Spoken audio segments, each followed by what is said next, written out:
Reka ambasuhuze kandi nongere mbahe ikaze inshuti bakunzi bacu mudukurikira ku Ibendera TV. Nizere ko aho muri hose kandi mwese mumerewe neza, ariko niba hari naho bitari kugenda neza no kwihangana. Turababwira ko hari abantu basigaye bahimba diplome aho magendu mu burezi ikomeje gufata indi ntera mu Rwanda. Iki kibazo kikaba gihangayikishije.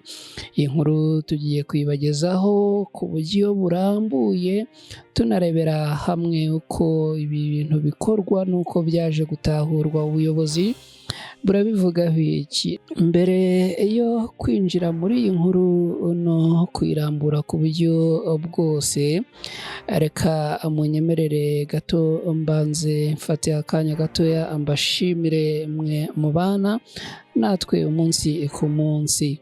Niba ujya ufata umwanya wawe waba muto cyangwa munini ugakurikira inkuru n'ibiganiro byo ku Ibendera TV, uri uw'agaciro gakomeye kuri twe. Imana iguhe umugisha, kandi nawe wakoze subscribe kuri channel yacu Ibendera TV turagushimira cyane. Mwarakoze kubana natwe kandi mwarakoze guhitamo Ibendera TV. Hanyuma rero nawe utarakora subscribe ku Ibendera TV turagusaba kuyikora kugira ngo ureke gukomeza gucikanwa n'inkuru tubategurira tukanabagezaho umunsi ku munsi. Mu gusoza turaza kubaha nimero mushobora kunyuraho niba mwifuza gutera inkunga ibikorwa bya Ibendera TV. Nitwa na Cretin Ntirushwa, hani ku Ibendera TV. Ikaze.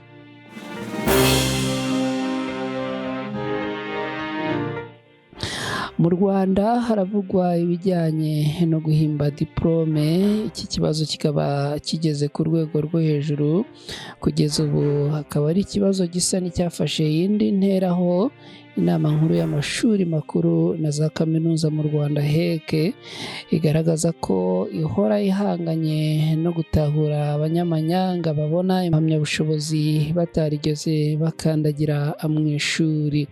HEC ivuga ko ibibazo bimaze iminsi byigaragaza, harimo abantu bafite diplome z'impimbano cyangwa abajyanayo amanota mahimbano bashaka equivalence ngo bajye mu mirimo itandukanye mu bindi bihugu.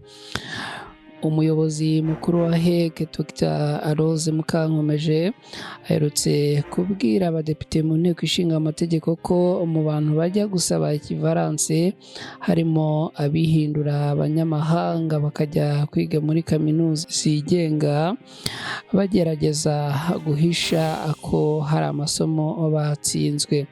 Aha Dr. Rose agira ati ubu hari n'abagenda noneho bakaza nk'abanyamahanga, akavuga ati njye ndi umunyekongo, akajya gusaba kwiga muri yerika kandi ari umuforomo utujuje bya bindi bisabwa, bakaduca muri humye. Ariko sisiteme y'irembo n'ikoranabuhanga zikaza kudufasha kubatahura. Aha Dr. Rose agira ati uramubona ko yarangije kwiga ataratsinze amasomo abiri y'ingenzi, akagaruka akajya muri Kongo akagura ikindi kuko amazina ari amwe, afite indangamuntu imwe, ukamufata ukabona ko ari wa wundi urimo kubeshya. Kugeza muri Nzeri mu mwaka w'2024 hari hamaze gutangwa equivalence zirenga 30,000 zose. Amategeko avuga ko kugira ngo umuntu wize muri kaminuza zo hanze y'u Rwanda abone akazi ari uko aba afite equivalence, ariko hari ababa batazifite. Raporo ya komisiyo ishinzwe abakozi ba leta yo mu mwaka w'2023-2024 igaragaza ko yasanze hari abakozi bari mu kazi mu bigo bya leta bataratanze equivalence z'impamyabumenyi zabo. Aha Dr. Rose Mukankomeje agira ati harimo bamwe baba barazicurishije, wamubaza ugasanga biramuyobeye. yatanze urugero rw'umusaza wize siyanse de l'education agiye kwaka equivalence atanga amanota atarimo isomo ry'igifaransa kandi aricyo ashaka kwigisha. Abajijwe ishuri yizemo avuga yigishwagamo n'umunyarwanda wigisha ubutabire, batungurwa no gusanga amasomo avuze ko yigishijwe n'uwo munyarwanda adahuye n'ukuri. Magendu yabaye ihurizo mu burezi. Umuyobozi w'ishami rya HEC rishinzwe ireme ry'uburezi no kwemeza amasomo yigishwa muri kaminuza, Ndikubwimana Theoneste yavuze ko hari n'abantu bafite impamyabumenyi z'ikirenga z'impimbano bigisha cyangwa bakora mu mirimo itandukanye mu gihugu cy'u Rwanda. Imibare y'abafite impamyabumenyi z'ikirenga n'iz'icyiciro cya gatatu igenda yiyongera, ariko hari abanenga ubushakashatsi bukorwa kuko budasohoka mu binyamakuru mpuzamahanga bikomeye. Ndikubwimana ahamya ko mu gihe ababeshya ko bize bakomeza kwiyongera bizaba ibyago ku cyerekezo cy'igihugu cy'u Rwanda. Aha agira ati ni ikintu kimeze nk'amagendu muri iyi minsi yeze mu burezi. Ntekereza ko dukeneye guhuza imbaraga. Ni ikintu kiri gufata intera ikomeye ku buryo hatabayeho kuba maso cyane no gufata izindi ngamba zikomeye, twazisanga dufite abantu benshi bitwa ko bize bafite impamyabumenyi z'impapuro ariko batarize. Yahamije ko hari abantu bajya gusaba equivalence babona batazihawe bakazasubirayo biyambuye ubwenegihugu. Agira ati mu basaba equivalence turabibona, aho tubona ibibazo buri gihe umuntu adatinya no guhindura ubwenegihugu.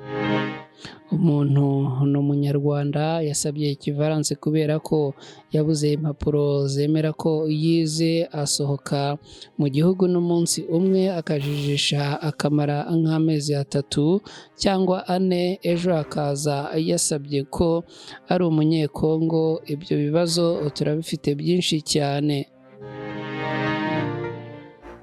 Abizeye kure barimo benshi bahimba diplome, bikaba rero ari ikibazo gikomeje guteza impungenge mu Rwanda.